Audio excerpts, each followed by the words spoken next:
నమస్తే welcome to RVR TV. విశాఖపట్నంలోని Rushikonda palace కూటమి ప్రభుత్వానికి కొరుకుడు పట్టం లేదు. గత వైసీపీ ప్రభుత్వం 500 కోట్ల రూపాయలు పైగా ప్రజాధనం వెచ్చించి ఆధునిక సౌకర్యాలతో ఈ ప్యాలెస్ను నిర్మించింది. అయితే తదుపరి అధికారంలోకి వచ్చిన కూటమి ప్రభుత్వం ప్యాలెస్ హంగులను చూసి కంగుతింది. ఆ ప్యాలెస్ను ఎలా వినియోగించుకోవాలో అర్థం కాక తలపట్టుకుంటుంది.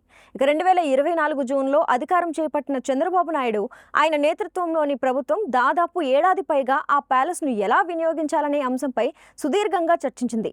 చివరికి ఎటూ తేల్చుకోలేక ఆ బాధ్యతను మంత్రుల కమిటీకి అప్పగించింది. ఇక పర్యాటక మంత్రి కందుల దుర్గేష్ సారథ్యంలో పయ్యావుల కేశవ్, డోలా శ్రీ బాల వీరాంజనేయ స్వామితో కూడిన త్రిసభ్య కమిటీని ఏర్పాటు చేసింది.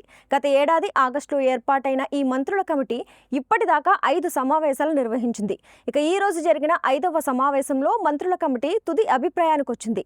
తన నివేదికను ముఖ్యమంత్రి చంద్రబాబు నాయుడుకు అందజేయాలని నిర్ణయించుకుంది. ఇక ఆ ప్యాలెస్ నిర్వహణ, విద్యుత్ ఖర్చుల కోసమే నెలకు 25 లక్షల రూపాయలు ప్రజాధనం వృధా అవుతుంది. ఇప్పటిదాకా అక్షరాల 11 కోట్ల రూపాయలు పైగా జనం సొమ్మును ప్రభుత్వం అలాగే ఈ ప్యాలెస్ తినేసింది.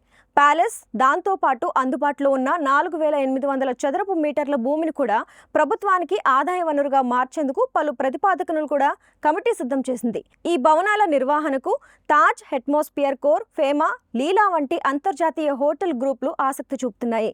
ఆయా సంస్థలకు ప్యాలెస్ను లీజుకిస్తే ప్రభుత్వంపై భారం తగ్గడంతో పాటు అదనపు ఆదాయం సమకూరుతుందనే యోచనలో కమిటీ ఉంది. కమిటీ నివేదికపై ముఖ్యమంత్రి నిర్ణయం తీసుకున్న తర్వాతే ప్యాలెస్ భవితవ్యం తేలుతుంది.